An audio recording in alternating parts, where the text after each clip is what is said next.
انشاءاللہ چند باتیں انہی دلائل کی روشنی میں آپ کے سامنے رکھوں گا۔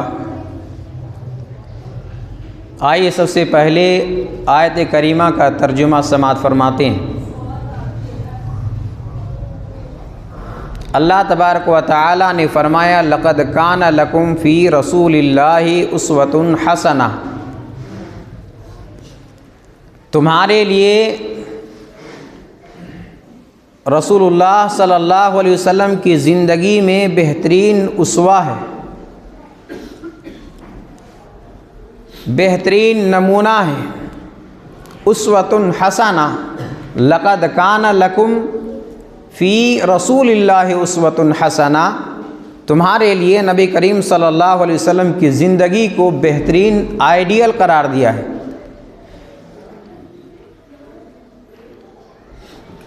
جب اس دنیا میں ہم اور آپ آئے اور ہمیں معلوم ہوا کہ اللہ تبارک و تعالی نے نبی اکرم صلی اللہ علیہ وسلم کو ہم سب کے لیے آئیڈیل قرار دیا ہے، ہم سب کے لیے اسوہ حسنہ بنایا ہے، تو ہم نے اور آپ نے اس دنیا میں آنے کے بعد جب ہمیں معلوم ہوا تو ہم نے اور آپ نے اپنی زندگی گزارنے کے طریقے جناب محمد رسول اللہ صلی اللہ علیہ وسلم کو آئیڈیل مان کر کے، نمونہ مان کر کے ہم نے دیکھا اور عمل کرنے کی ہم نے کوشش کی۔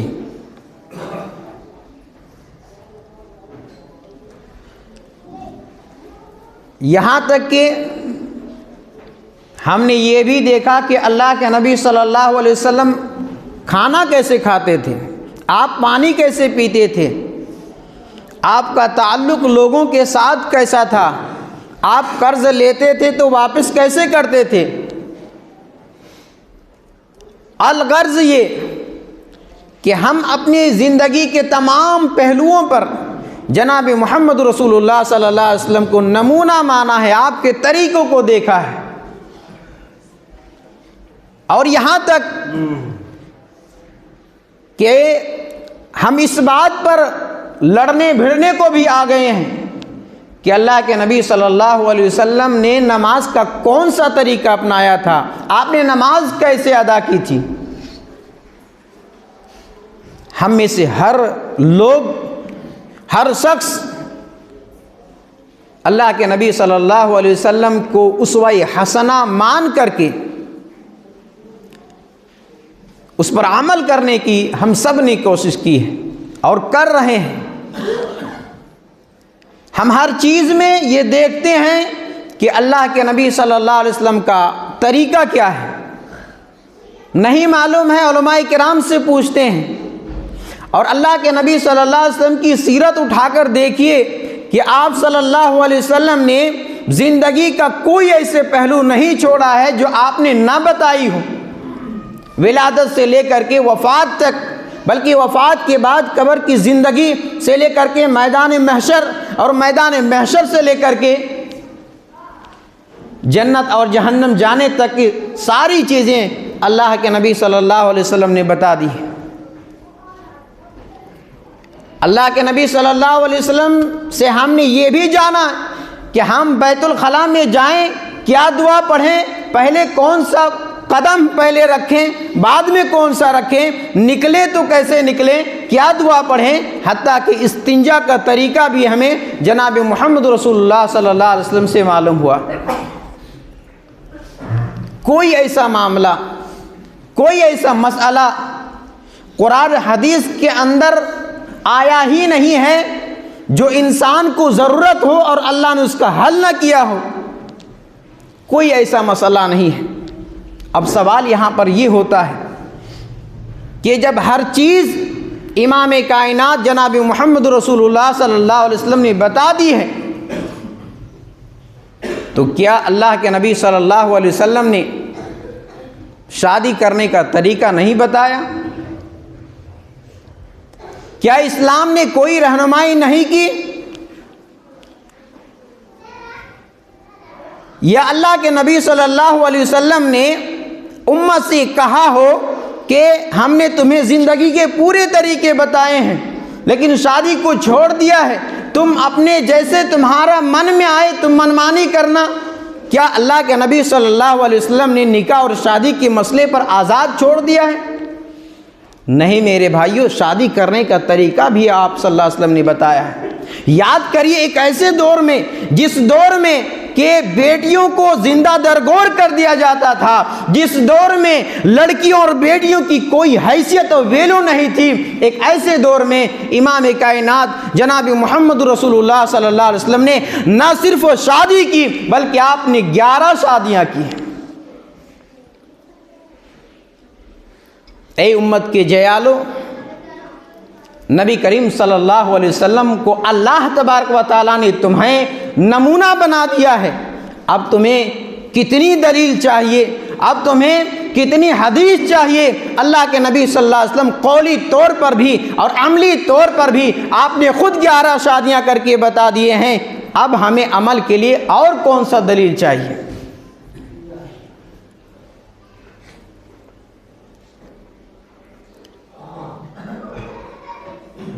اللہ کے نبی صلی اللہ علیہ وسلم قولی طور پر اور عملی طور پر، دونوں طور پر ہر مسئلے کو آپ نے واضح کیا ہے۔ نکاح اور شادی کے متعلق ایک حدیث سماعت فرمائے کہ کتنی ضرورت اور اس کی کتنی اہمیت ہے۔ صحیح بخاری مسلم کی حدیث ہے، حضرت عبداللہ ابن مسعود رضی اللہ عنہ بیان کرتے ہیں کہ اللہ کے رسول صلی اللہ علیہ وسلم نے فرمایا، یا معاشر الشباب من استطاع منکم الباء، اے جوانوں کی جماعت، اگر تم شادی کرنے کی طاقت رکھتے ہو تو تم شادی کر لو، فلیتزوج، تم نکاح کر لو، شادی کر لو۔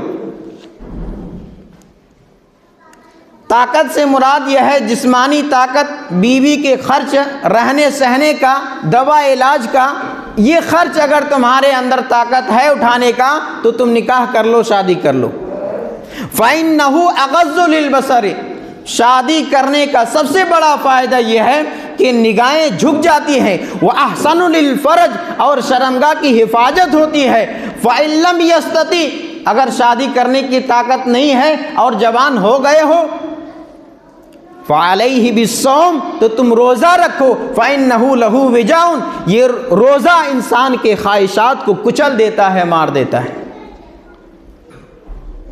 ایک دوسری حدیث میں امام کائنات جناب محمد رسول اللہ صلی اللہ علیہ وسلم نے فرمایا کہ النکاح من سنتی فمن لم يعمل بسنتی فلیس منی،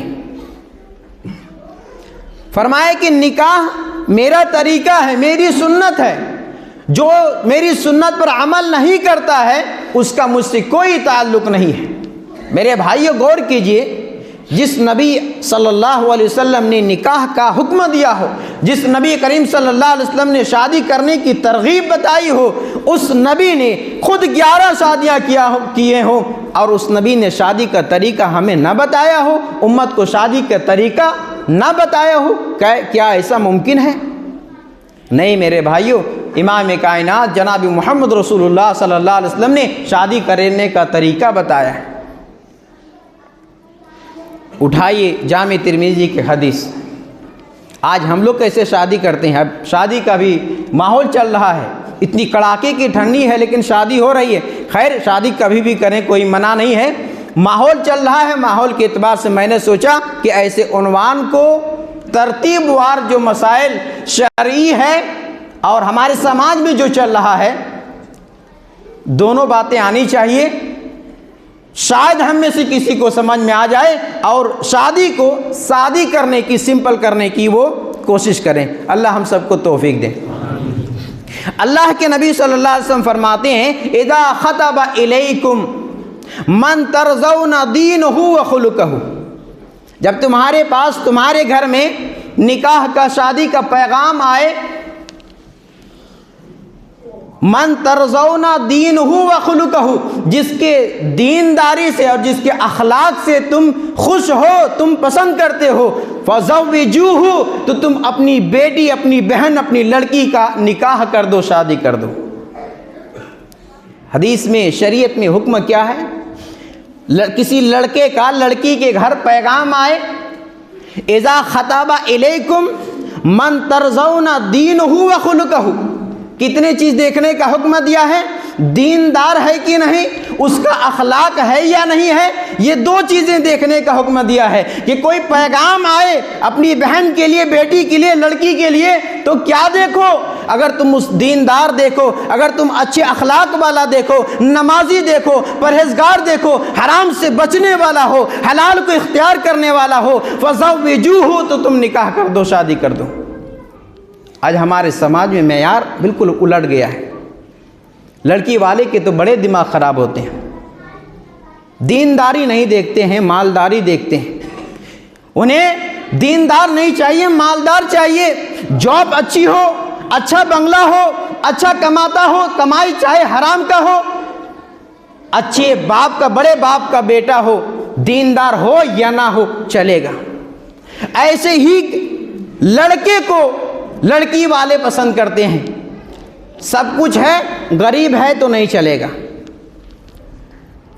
لڑکا نمازی ہے، پرہیزگار ہے، لیکن مالدار نہیں ہے تو ریجیکٹ کر دیا جاتا ہے۔ ایسے کتنے واقعات میرے سامنے آئے ہیں، لڑکا لڑکی پسند ہو گیا ہے، پتہ یہ چلا کہ گھر نہیں ہے، کرائے کے مکان پر رہتے ہیں، نہیں کریں گے۔ آج حالات یہ ہے کہ ہمارے سوچنے کا معیار ہم نے الٹ دیا ہے، اور ہم یہ کہتے ہیں کہ شادی بڑا مشکل ہو گیا ہے، کیسے شادی کریں؟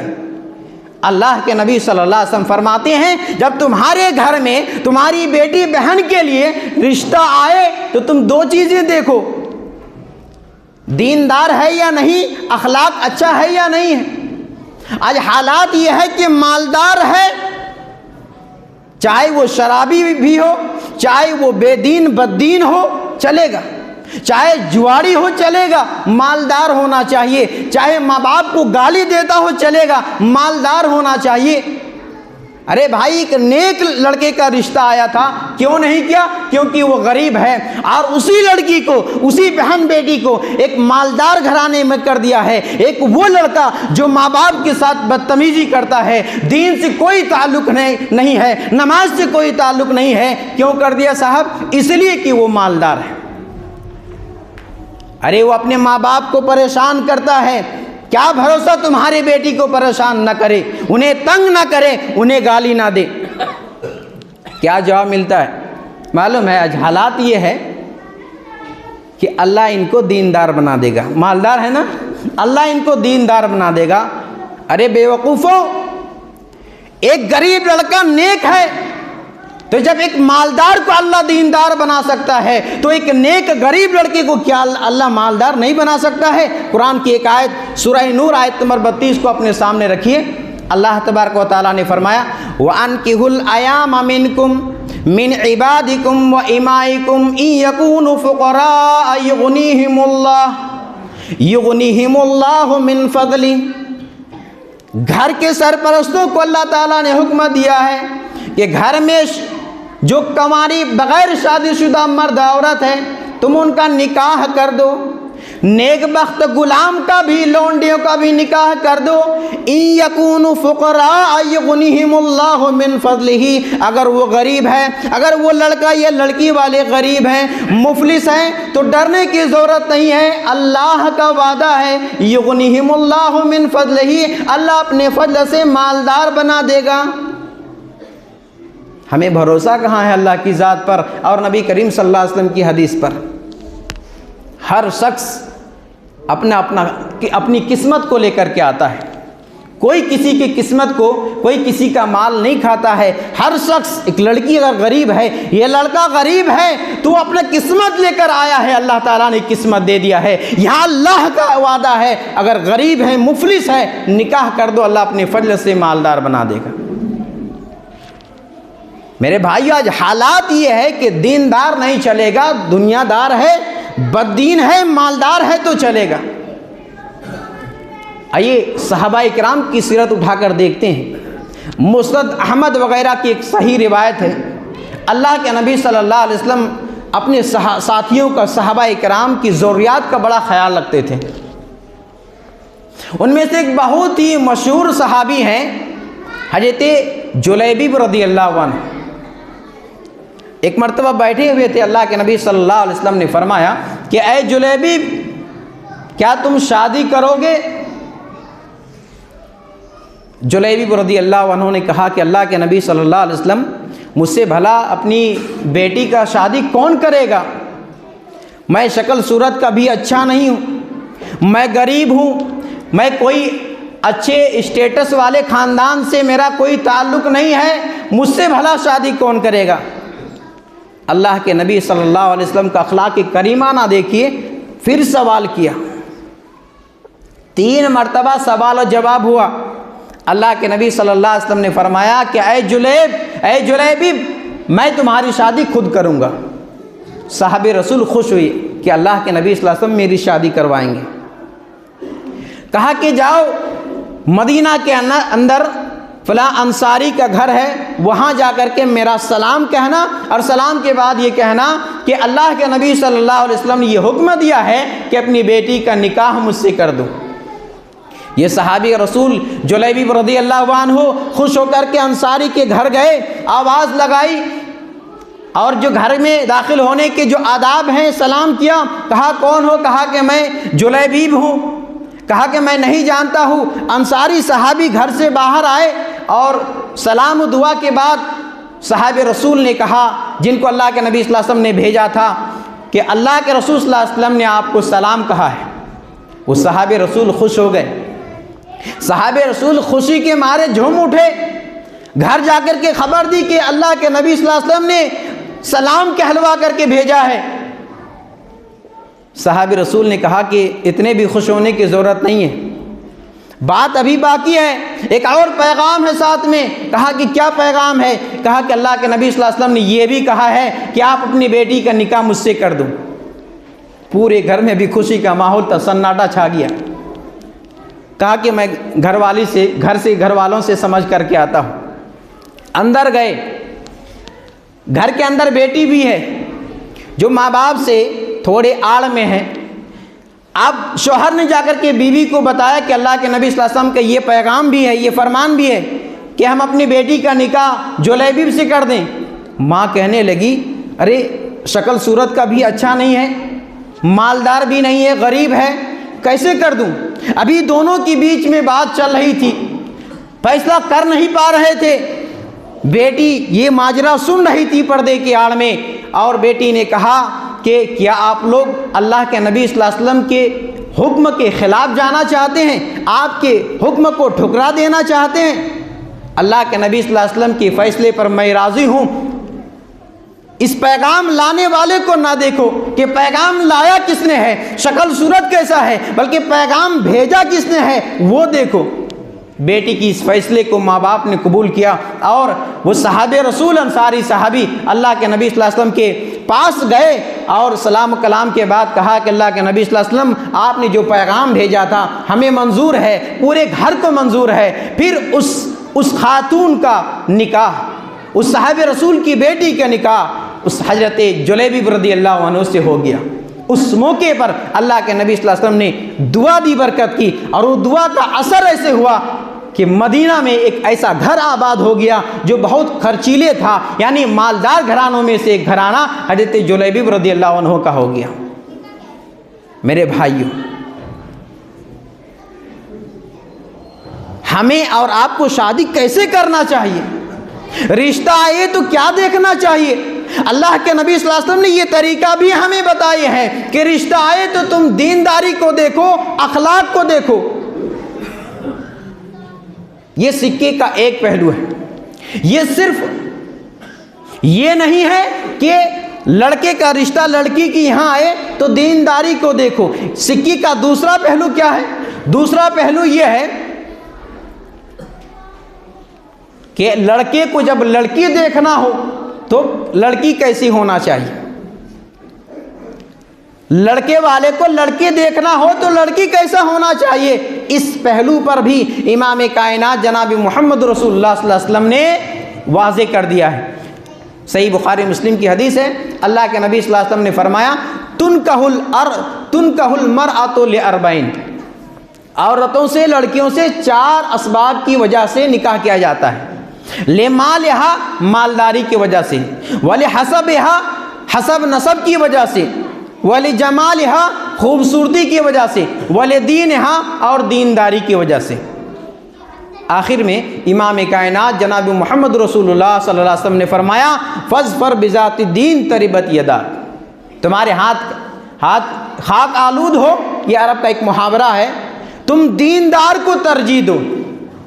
میرے بھائی غور کیجئے، پہلی حدیث اور یہ دوسری حدیث پر، وہاں بھی اللہ کے نبی صلی اللہ علیہ وسلم نے فرمایا کہ دینداری کو ترجیح دو، دین کو دیکھو، اور یہاں بھی لڑکی کو بھی حکم دیا ہے کہ دینداری کو ترجیح دیکھو، دین کو تم ترجیح دو۔ یہاں ایک بات اور میں عرض کر دوں کہ نبی صلی اللہ علیہ وسلم سے پہلے 3 قومیں بڑی مشہور قومیں گزری ہیں، ایک یہودیوں کا، ایک عیسائیوں کا، اور ایک زمانہ جاہلیت کے لوگوں کا۔ یہودیوں کے ہاں شادی کیسے ہوتی تھی؟ یہودی جب شادی کرتے تھے تو مال کو ترجیح دیتے تھے، یہودی مال کو بہت زیادہ پسند کرتے تھے، اپنے بیٹا اور بیٹی کی شادی مال کی وجہ سے کرتے تھے، مالدار ہے تو کر لیتے تھے۔ دوسرے طبقے کے جو قوم ہے عیسائی، یہ مال کو اتنا ترجیح نہیں دیتے تھے، خوبصورتی کو ترجیح دیتے تھے۔ اور آخری اور تیسری جو قوم ہے، یہ عرب کے جاہل لوگ، یہ خاندان کو ترجیح دیتے تھے، مال کو نہیں، خوبصورتی کو نہیں، خاندان کو، حسب نسب کیسا ہے، کون سے خاندان کا ہے۔ اس حدیث کو، اس بات کو بیان کرنے کا مقصد یہ ہے کہ اللہ کے نبی صلی اللہ علیہ وسلم نے اس حدیث کے اندر یہ فرمایا ہے، اے میری امت کے لوگوں، تم مال کو ترجیح دے کر کے یہودیوں کے طریقے پر نہ چلے جانا، تم خوبصورتی کو ترجیح دے کر کے عیسائیوں کے طریقے پر نہ چلے جانا، اور تم خاندان حسب نسب کو دیکھ کر کے تم زمانہ جاہلیت کے لوگوں کے طرز عمل پر عمل نہ کرنا، بلکہ فاظفر بذات الدین لدینہا، تم دینداری کو ترجیح دینا۔ آج حالات یہ ہے ہمارے سماج کا کہ جو چیز دیکھنا چاہیے اس کو نہیں دیکھتے، جو نہیں دیکھنا چاہیے اس پر نظر گڑائے ہوئے ہیں، جو دیکھنا چاہیے اس پر کوئی دھیان نہیں ہے، جو نہیں دیکھنا چاہیے اس پر نظر گڑائے ہوئے ہیں۔ یہاں اللہ کے نبی صلی اللہ علیہ وسلم نے فرمایا کہ لدینہا، اس کی دینداری کو دیکھو، وہ اس کے اخلاق کو دیکھو۔ آج ہم کس کو دیکھتے ہیں؟ اگر لڑکا لڑکی پسند آ گیا ہے تو پہلے ہمارے ذات برادری کی ہے کہ نہیں، کیا بتائیے سچ ہے یا غلط ہے؟ آج ہم یہ دیکھتے ہیں کہ ہماری ذات برادری ہمارے خاندان کا ہے یا نہیں، میں شیخ ہوں تو شیخ ہے یا نہیں ہے، میں پٹھان ہوں تو رشتہ آنے والا پٹھان ہے یا نہیں ہے، میں انصاری ہوں تو آنے والا رشتہ انصاری ہے یا نہیں ہے، میں منصوری ہوں آنے والا جو پیغام ہے رشتہ ہے وہ منصوری ہے کہ نہیں ہے، میں سید ہوں آنے والا رشتہ سید ہے یا نہیں ہے۔ ہم ذات برادری کو ترجیح دے رہے ہیں۔ میرے بھائیو، ہم نے نکاح اور شادی کو ایک کھیل بنا ڈالا۔ کیا یہی تعلیم دی ہے اسلام نے؟ کیا یہی سکھایا امام کائنات جناب محمد رسول اللہ صلی اللہ علیہ وسلم نے؟ ان چیزوں کو دیکھو، رشتے میں جو اہم چیز ہے، قرآن کی آیت اٹھائی سورہ بقرہ آیت نمبر 2 سے 21 کے اندر اللہ رب العالمین نے فرمایا وَلَا تَنْكِحُوا الْمُشْرِكَاتِ حَتَّى يُؤْمِنَّ، یہ دیکھو کہ تم مشرکہ عورتوں سے نکاح نہ کرو یہاں تک کہ ایمان والی نہ ہو جائیں۔ اور اسی آیت نے فرمایا ہے کہ وَلَا تُنْكِحُوا الْمُشْرِكِينَ حَتَّى يُؤْمِنُوا، اور تم اپنی لڑکیوں کا مشرکوں کے ساتھ نکاح نہ کرو یہاں تک کہ وہ ایمان والے بن جائیں۔ یہ چیز دیکھنا چاہیے کہ عقیدہ کیسا ہے، ایمان کیسا ہے، شرک کرنے والا ہے، شرک کرنے والا ہے، وہاں اللہ نے منع کیا ہے، لیکن نہیں، آج شرابی، جواری، کبابی، سود ہو، بیاج ہو، سارے حرام کام کرتا ہو، لیکن مالدار ہے، اپنا لڑکا اور لڑکی کا نکاح ہم پہلی فرصت میں وہی کرنا چاہتے ہیں، اور پھر بعد میں کہیں گے کہ لڑکے خراب نکلے ہیں، ماں باپ کا کہنا نہیں مانتے۔ میرے بھائیوں، تو ہونا کیا چاہیے؟ اللہ کے نبی صلی اللہ علیہ وسلم نے سکے کے دونوں پہلو کو بتایا ہے کہ لڑکا بھی دیندار ہو اور لڑکی بھی دیندار ہو، اور اگر تم نے ایسا نہیں کیا تو کیا ہوگا؟ اللہ کے رسول صلی اللہ علیہ وسلم نے اسی پہلی حدیث کے اندر فرمایا اِلَّا تَفْعَلُوا تَكُنْ فِتْنَةٌ فی الارض وفساد عریض۔ فرمایا اگر تم نے ایسا نہیں کیا، وہ نکاح کا پیغام رشتہ جو آیا اس کا دین اخلاق تمہیں پسند ہے، لیکن تم نے اپنی بیٹی کا، اپنی بہن کا، لڑکی کا نکاح ان کے ساتھ نہیں کیا، تو سنو زمین کے اندر فتنہ برپا ہوگا، زمین کے اندر اور فساد عریض۔ امام کائنات جناب محمد رسول اللہ صلی اللہ علیہ وسلم نے فرمایا کہ زمین کے اندر بہت ہی بڑا فساد برپا ہو جائے گا۔ آج حالات یہ ہے، صرف ہمارے اسٹیٹس کا نہیں ہے، ہماری ذات برادری کا نہیں ہے، تو اپنے بیٹوں اور بیٹیوں کو گھر میں 30 سال 35 سال بیٹھا کر کے بیٹا اور بیٹی دونوں کو بوڑھے بنا رہے ہیں۔ آج اسی وجہ سے زنا آسان ہو گیا ہے اور شادی مشکل ہو گیا ہے، کیونکہ یہ مشکل خود ہم نے بنایا ہے۔ دین سے ہٹ کر کے شادی کے معاملے میں ہم سنت کو اور دین کو ترجیح نہیں دیتے ہیں۔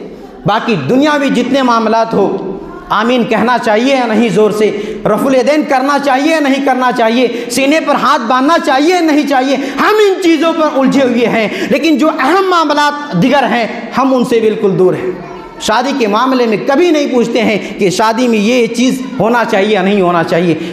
وقت ختم ہو چکا ہے، باتیں اور بھی ہیں، انشاءاللہ آنے والے جمعہ یہاں سے میں جہاں ختم کر رہا ہوں یہاں سے اپنی بات کا پھر انشاءاللہ شروعات کروں گا۔ باقی باتیں میں آنے والے جمعہ آپ کے سامنے رکھوں گا۔ آخر میں رب العالمین سے دعا ہے اللہ تعالی ہم سب کو نیک سمجھ عطا فرمائے، اللہ ہم سب کو صراط مستقیم پر چلنے کی توفیق دے، اللہ ہمارے شادیوں کو بھی رسم و رواج سے، خرافات سے پاک و صاف کر دیں، اللہ ہم سب کو سنت کے مطابق نکاح کرنے کی، شادی کرنے کی توفیق عنایت فرما۔